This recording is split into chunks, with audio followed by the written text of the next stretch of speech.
وقت تھا ملتان کی پریس کو ملنے کا. اللہ تعالیٰ کا شکر ہے جی، بہت اچھا میرا وزٹ رہا. کل میرا یہاں پہ ورکرز کنونشن تھا اور اس میں مجھے جو جذبہ دیکھنے کو ملا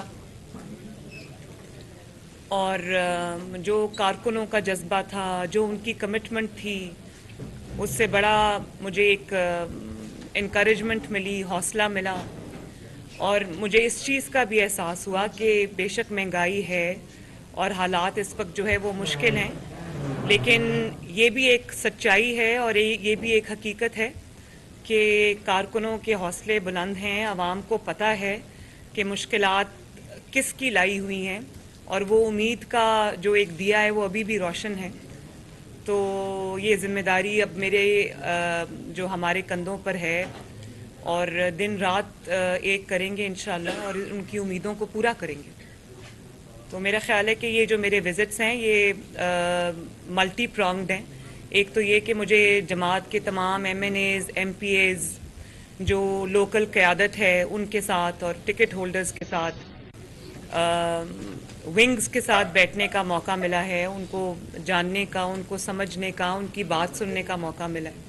تو میرے لیے ایک بڑا ایک اچھا ایکسپیریمنٹ ہے.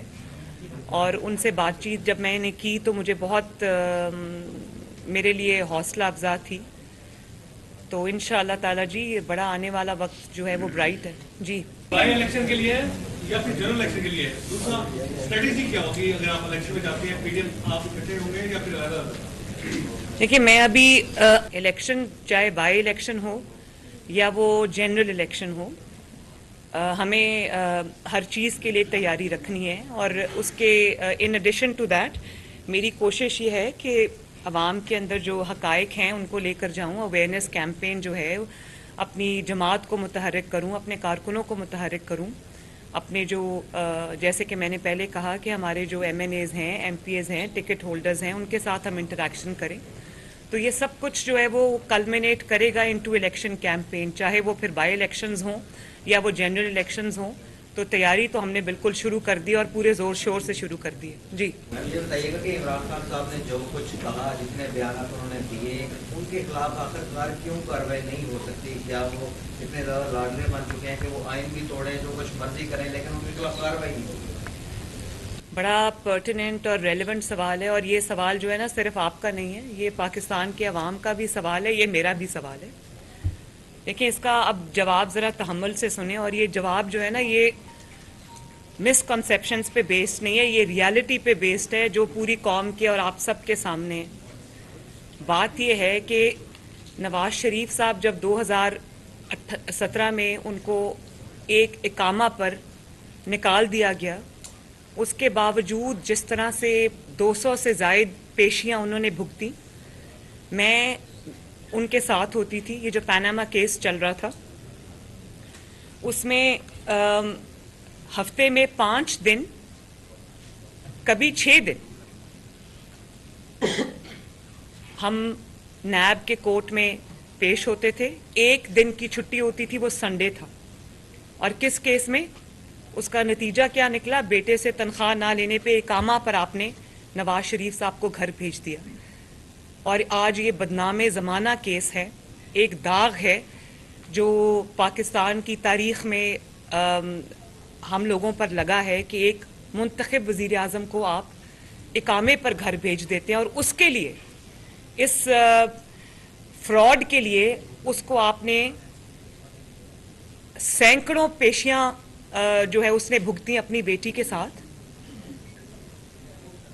ہفتے میں 5 دن، 6 دن، اور کئی بار ایسا بھی ہوتا تھا کہ ہمارا 12-1 بجے عدالت ختم ہوتی تھی، 3 بجے ہمیں دوبارہ بلا لیا جاتا تھا. ایک دن میں 2 بار ہم اسی عدالت میں دوبارہ گئے.